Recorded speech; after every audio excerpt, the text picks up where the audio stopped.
The stagecoach rolled into Silver Creek beneath a sky the color of iron.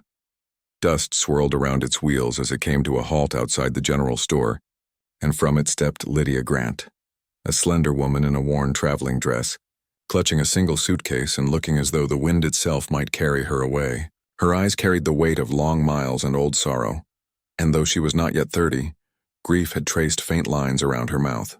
She had come west to start over, or perhaps to disappear, she wasn't sure which. The town was small, little more than a main street lined with weathered buildings and a scattering of ranches stretched across the plains beyond. Lydia had answered a notice she'd seen on the stage stop bulletin back in Wichita. Widower seeks housekeeper for cattle ranch. Room, board, and fair wage offered. The man's name was Caleb Morgan. She hadn't thought much about him except that he might be kind enough to give her a chance. Jobs for women alone were scarce, and she needed one. Needed something to quiet the ache that had followed her for years.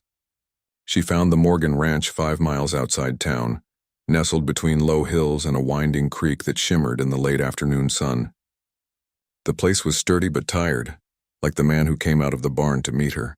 Caleb was tall and broad-shouldered, with eyes as steady as the earth beneath him. He looked at her not as a man looks at a stranger, but as one who's learned to see past appearances. There was something about his quiet confidence that unsettled her, though not unpleasantly.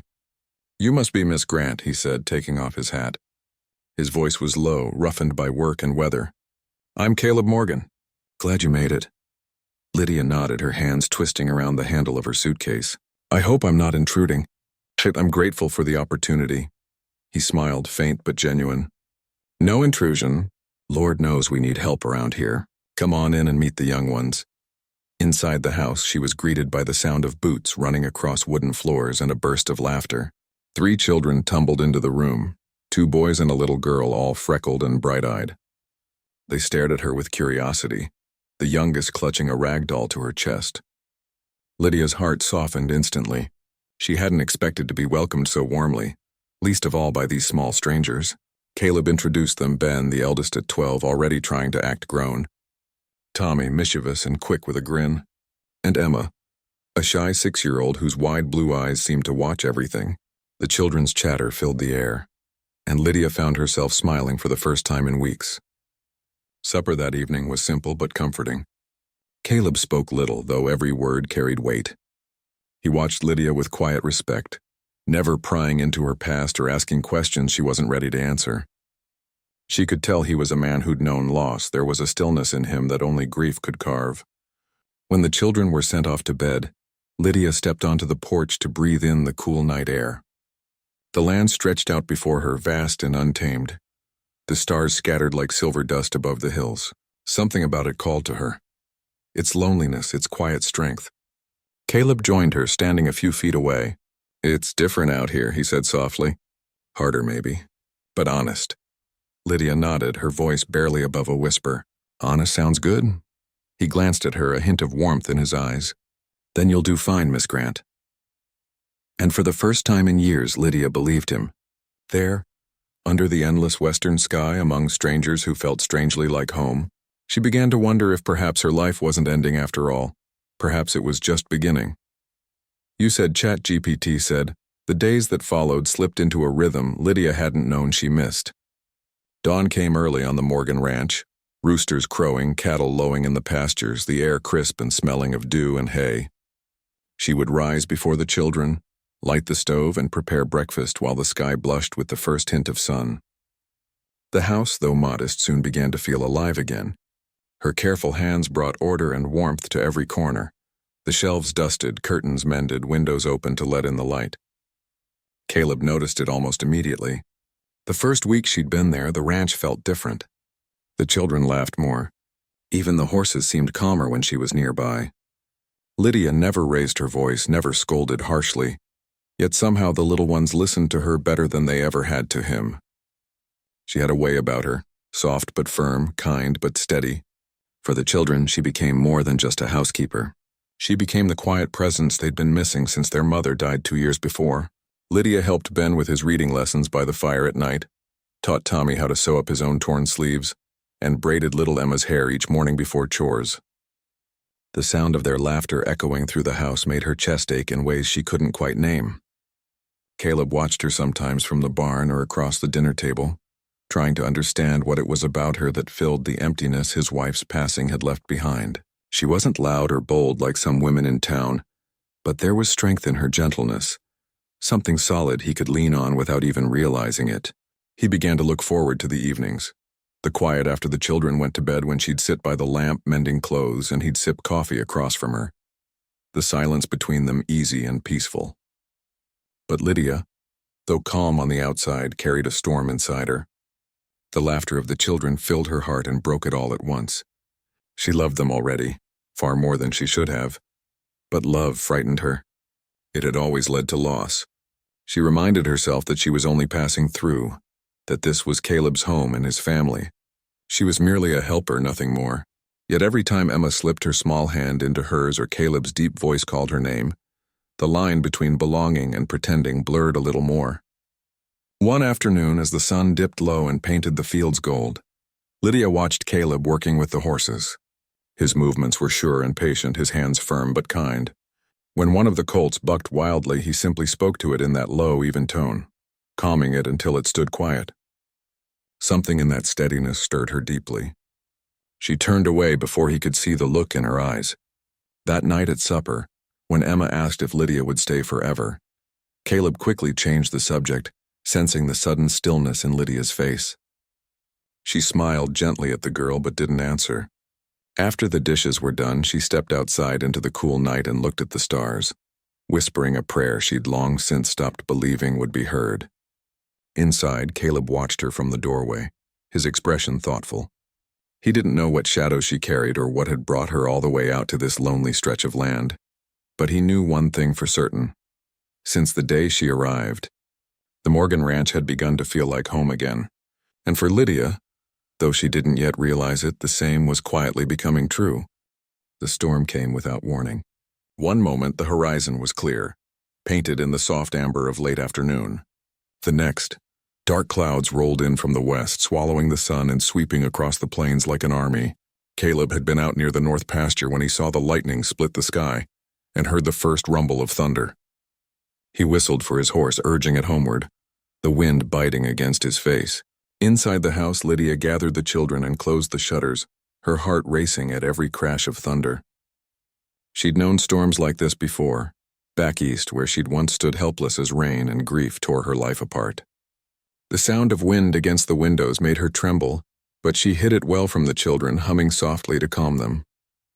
When Caleb burst through the door, soaked and breathless, she turned toward him in relief, until she saw the worry in his eyes. "One of the horses broke loose," he said, pulling on his coat again. "If he bolts into the creek, we'll lose him." "You can't go out there alone," Lydia said, stepping forward before she could stop herself. "You'll be caught in the storm." He met her gaze, stubborn and sure. "That horse is worth near a month's wages. I'll be fine." But Lydia didn't let him finish. She grabbed her shawl and followed him out into the night. The wind hit them hard, flinging rain sideways as they stumbled through the mud. Lightning flashed, illuminating the panicked shape of the horse tangled near the fence.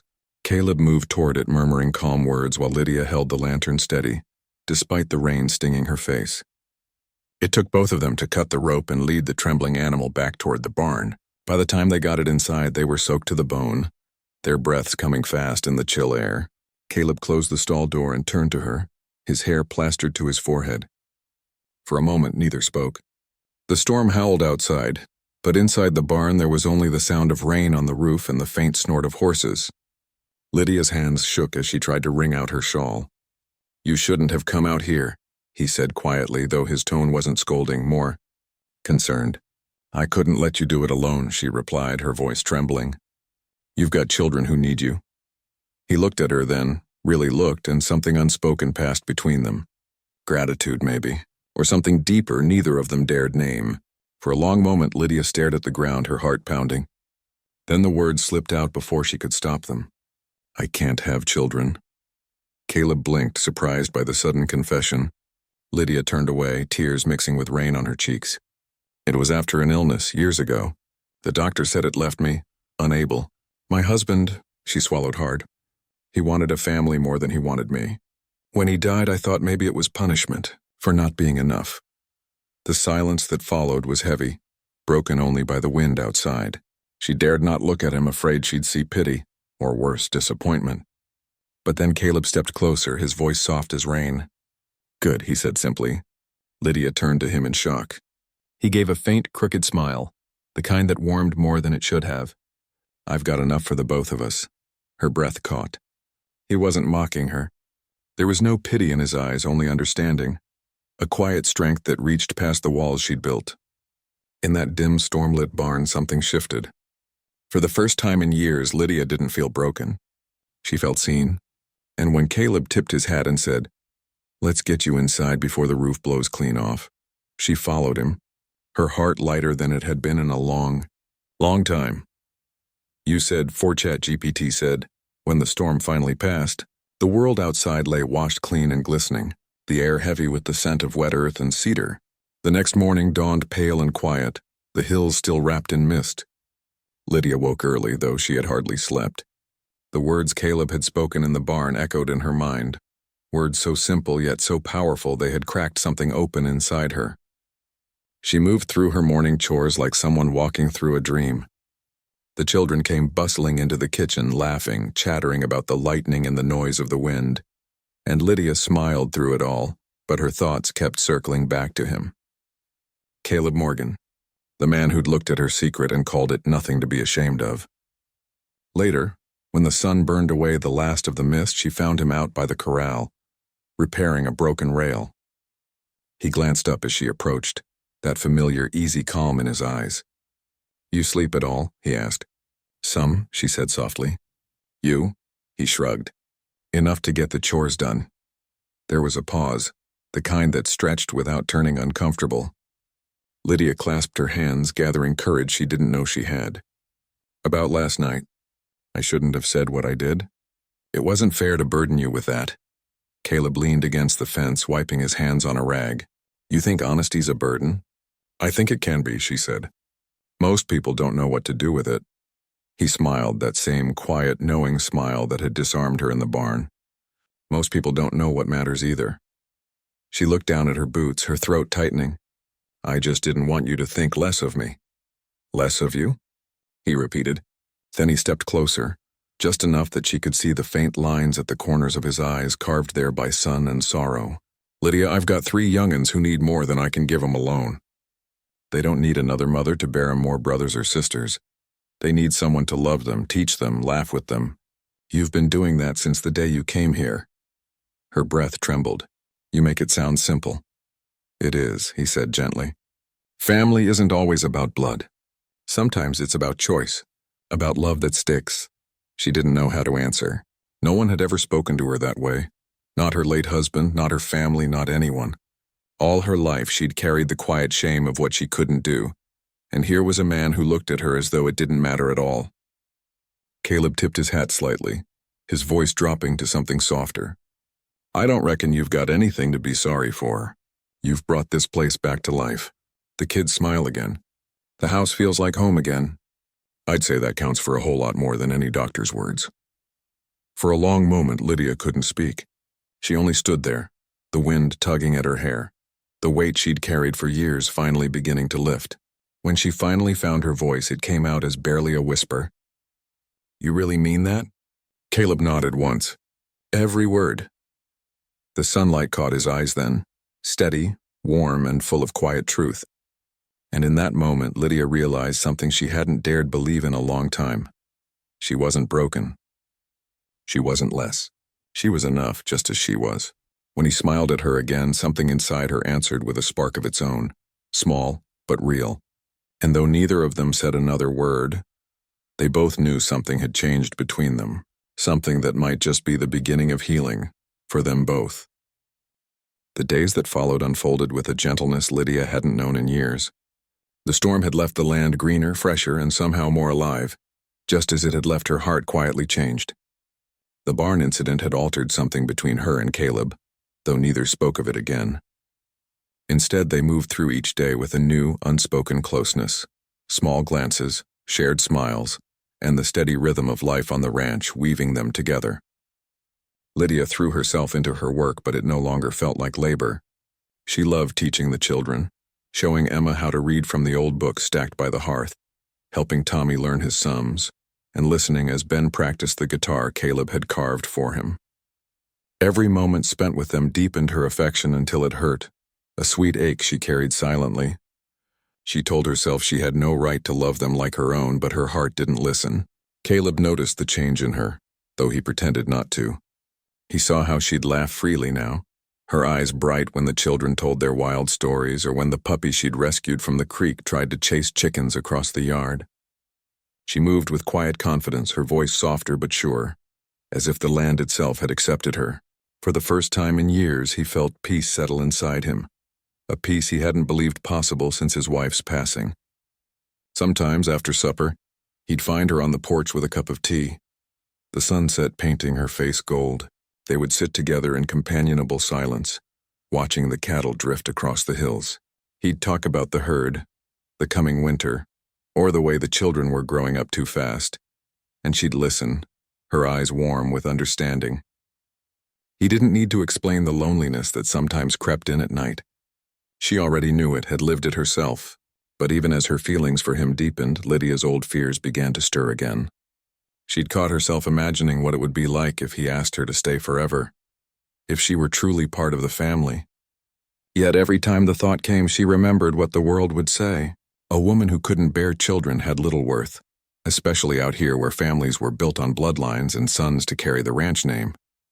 One afternoon, she overheard a few women in town whispering after church. They spoke kindly enough to her face, but their words afterward pricked like thorns. "Poor Mr. Morgan," one said, "taking in that woman with no husband, no kin. The children need a mother, not a nursemaid." Lydia didn't wait to hear more. She rode back to the ranch with her heart heavy, every cruel word echoing in her mind. That evening she was quieter than usual. Caleb noticed, of course, but didn't press her. He only said goodnight gently, the way he always did. Later, as she lay in her small room, she listened to the wind outside and thought about leaving. Maybe it would be better to spare him the gossip, the judgment. Maybe this was never meant to last. Yet the next morning, when she came down to find Emma asleep in her lap after breakfast, her tiny hand still holding onto Lydia's apron, the thought of leaving broke her heart clean in two. She looked up and met Caleb's gaze from across the room. He didn't speak, but his eyes said everything. "You belong here." And though she didn't yet know how to believe it, a part of her dared to hope he was right.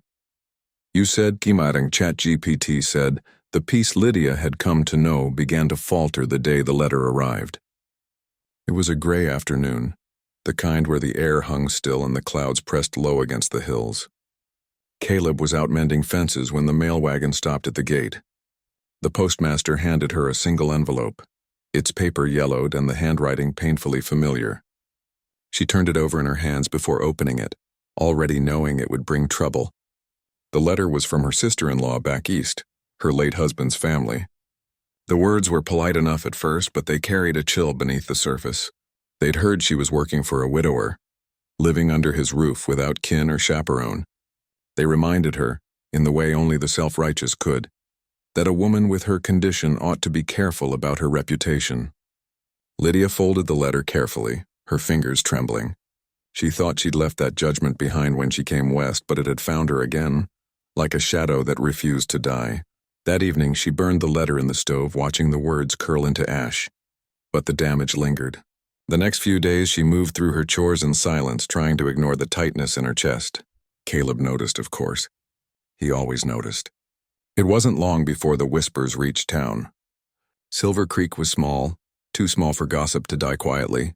Some folks said Lydia had come out here chasing a man. Others hinted she wasn't fit to raise children. Lydia heard enough to know she'd become the topic of conversation at the mercantile, the church steps, even the schoolhouse. Each rumor cut deeper than she wanted to admit. One afternoon after returning from town, she found Caleb repairing the barn door. He looked up when he saw her face, pale and drawn. "You all right?" he asked. She tried to nod, but her voice betrayed her. "Maybe I should go, Caleb. Folks are talking. I don't want that to hurt you or the children." He set down his hammer slowly and wiped his hands on his jeans. "So that's it?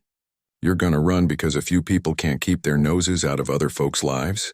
"It's not just talk," she whispered. "You have a name here, a family. I don't want to make it harder for you." He stepped closer, his jaw tightening, the easy calm in his face replaced with quiet anger. "Lydia, you listen to me. You've done more for this family than anyone since Mary died. My children laugh again because of you. My home feels alive because of you. You think I'd let a handful of cowards with wagging tongues drive you off my land?" His voice rose slightly, not in fury but in fierce protectiveness. "Let 'em talk. They don't know you like I do. They don't know the kind of strength it takes to survive what you have." Lydia blinked back, tears taken aback by the conviction in his tone. No one had ever stood up for her like that, not once in her life. She wanted to speak, but her throat tightened too much to form words. Caleb's voice softened. "I told you before, you belong here, with us, and I meant it." In that moment, the last bit of doubt in her began to crack. For years, she had carried the belief that she was something to be pitied or hidden away. But standing there in the fading light of the barn, with Caleb defending her as if she were already part of his blood, she felt something she hadn't dared to in years, safe. The whispers might continue, but for the first time, Lydia realized they no longer mattered.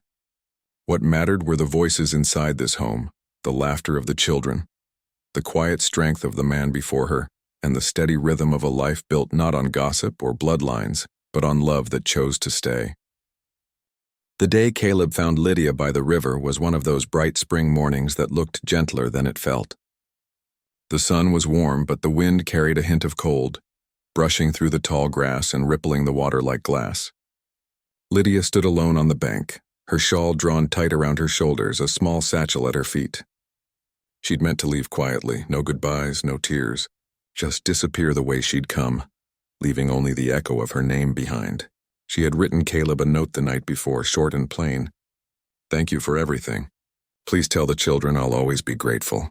It sat folded on the kitchen table, though she doubted he'd read it before noon. She had planned to catch the afternoon coach heading east, back toward the emptiness she understood better than kindness. But now, as she stared at the water glittering under the sun, she found herself unable to take that final step away. The sound of boots on grass made her turn. Caleb was walking toward her, hat in hand, his face unreadable. She froze, her heart thudding. "You weren't really going to leave without saying goodbye, were you?" he asked softly. Her throat tightened. "It's better this way, Caleb. You don't need more talk. The town's already said enough." He shook his head. "The town's always got something to say. That don't mean they're right." She turned away, staring at the current. "You don't understand. I can't give you the kind of life you deserve. I can't give you children, a legacy." He stepped closer, his voice steady but low. "Lydia, look at me." When she didn't, he reached out, gently touching her arm. The warmth of his hand broke something inside her. Tears welled up as she finally met his gaze. "I ain't asking you to give me any of that," he said. "I already have a family. What I don't have is someone to share it with." Her breath hitched. "You mean the children?" "I mean us," he said simply. "I mean this ranch, this home, and this life. The kids already see you as their mama, Lydia. They don't care what the town says, and neither do I." The words struck her like sunlight breaking through storm clouds. She wanted to believe him, wanted to let herself fall into the warmth of that promise, but fear still clung tight. "What if I can't be enough for them?" she whispered. Caleb smiled faintly, the lines around his eyes deepening. "You already are." He took her hand, rough and calloused, against her trembling fingers. "I didn't come here to beg you to stay for the kids or even for me. I came because I can't imagine this place without you in it. I'm asking you to stay because you're part of us now, if you'll have us." Her vision blurred, the tears she'd been holding back finally spilling over. The satchel at her feet fell forgotten into the grass. Caleb waited, patient and still, his thumb brushing against her knuckles. Finally, she found her voice. "You're sure about this?" He nodded. "I've never been sure of anything."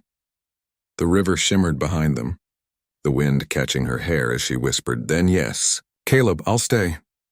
A slow smile spread across his face, the kind that reached his eyes and made her heart ache with joy. He tipped his hat, then gently pulled her into his arms. For the first time in years, Lydia let herself rest, really rest against someone who meant safety, not sorrow. From behind them came the laughter of the children, who had followed quietly down the hill. Emma held a bunch of wildflowers clutched in her little hands. Caleb laughed softly, took the flowers from her, and placed them in Lydia's hands. "Guess they've been planning this longer than I have," he said. And in that simple moment, with the river singing and the hills alive with light, Lydia knew she was home. You said, ChatGPT said. The months that followed felt like the first pages of a new life. Soft, golden, and quietly full. The Morgan Ranch, once weighed down by grief and loneliness, now echoed with laughter, the bark of dogs, the creak of saddle leather, and the steady rhythm of a family rebuilt. Lydia woke each morning to the smell of coffee and the sound of Caleb's voice calling the children to chores. She'd smile to herself before stepping out into the light, her heart lifting at the sight of the man and the children who had become her world. The wedding had been small but beautiful. They were married under the cottonwoods by the river where he had found her that morning, the same place she'd almost walked away from love. Ben stood tall as Caleb's witness, and Emma carried a bouquet of wildflowers, her curls bouncing as she smiled up at Lydia. When Caleb had said his vows, his voice had trembled just enough to make her eyes sting. "You've already been my home," he'd told her. "Now I just want to make it official." Afterward, life returned to its rhythm, but everything felt different. The house was warmer now, filled with small touches of Lydia's hand. A quilt on the bed, flowers in a jar by the window, the soft hum of her singing while she worked.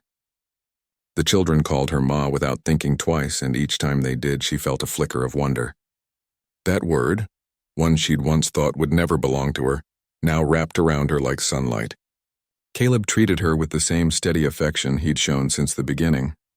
He wasn't a man of many words, but when he looked at her, she saw everything he didn't need to say.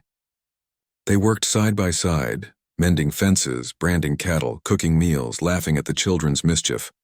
Some evenings after the chores were done, they'd sit on the porch and watch the sun dip behind the hills, his arm around her shoulders, her head resting against his chest. One night, as the sky turned violet and the stars began to shimmer, Lydia whispered, "Sometimes I still can't believe this is real."